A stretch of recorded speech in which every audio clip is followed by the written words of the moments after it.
It's the 28th of January. Happy bloody birthday. Thank you. It is my birthday today. And I'm going to read something to you because it's your birthday. Thank you. The best gift a guy could get. And it's from your friend of mine, Marcu Aurelius. Take a good hard look at people's ruling principle, especially the wise, what they run away from and what they seek out. So I think as we talk a lot about evidence, don't we? Right? And there's no better evidence when you're starting out in sales than mentors, high performers, people who've done the job and put it out there.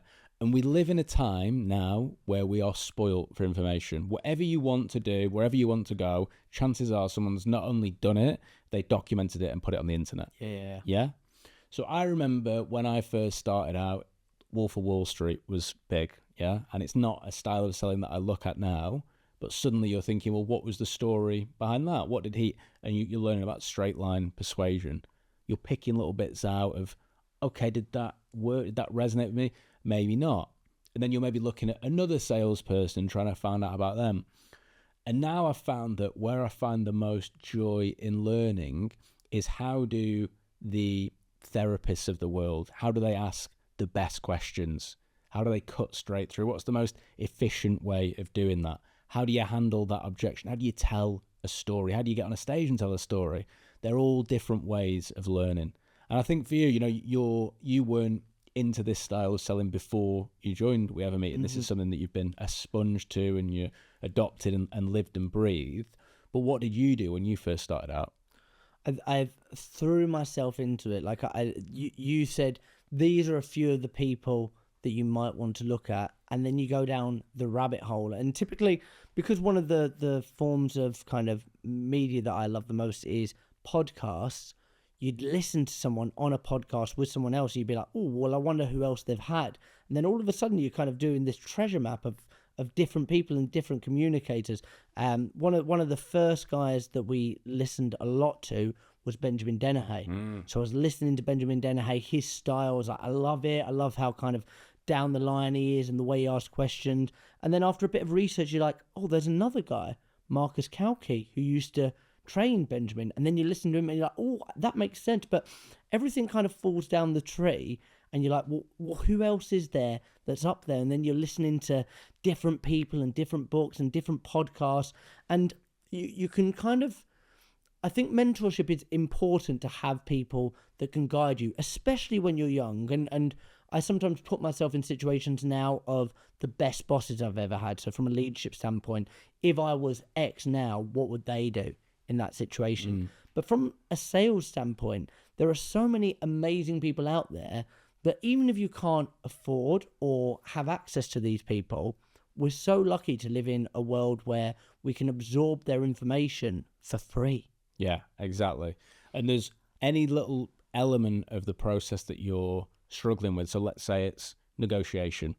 Well, then I'm going to read Chris Voss's Never Split the Difference. Let's say it's how to be better at software selling. Well, maybe I might look at Gap Selling by Keenan. There's different books out there, so you don't necessarily have to jump straight into finding the mentor, but you can certainly learn from the blueprint in those low-stakes environments. What's the worst thing that you can gain from reading a chapter of a book in bed at night on a topic you're trying to get better at? Nothing. Yeah, exactly. And I think like sometimes reading the books that you, or kind of enjoying the information that might not necessarily agree with your thoughts already. What are the books that are going to question your beliefs? So maybe it's a case of, I don't believe that relationship selling is the most effective way. Okay, well, I'm going to go and read a book about relationship selling. Yeah. Or I don't agree with it after reading that. I actually feel like this style of selling suits me better. But that one question that they asked to get a referral every 3 months, that's brilliant. I'm going to keep that. Or challenger sales, it feels like Medic is all about them, but there are some good questions around that.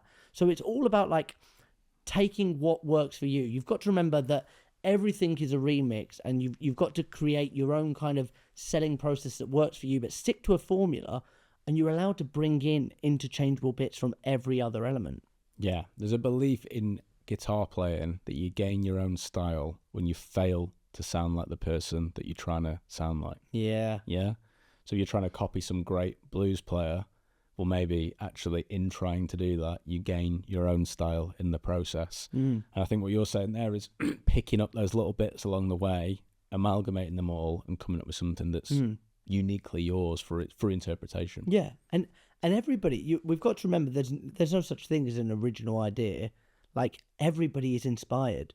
Like, it keeps going back and it keeps going back and back. And we think about, like, self-development and mindset and all these books that Stephen Bartlett and Mark Manson, a lot of it goes back to Stoicism and the rules that are in that came from Marcus Aurelius. And it's brilliant to see, but find what works for you and create your own belief system from it, which I think is so powerful. How many times have we heard something and gone, that's Stoicism? Yeah. Someone else already figured that out. Yeah, or it goes back to somebody else, or Simon Sinek said that. Wait a minute. I think I know a Nietzsche quote that sounds like that. So I think mentorship is so powerful. Can you find the right mentors? Like, reach out to people, but you've always got to remember, like, what's in it for them.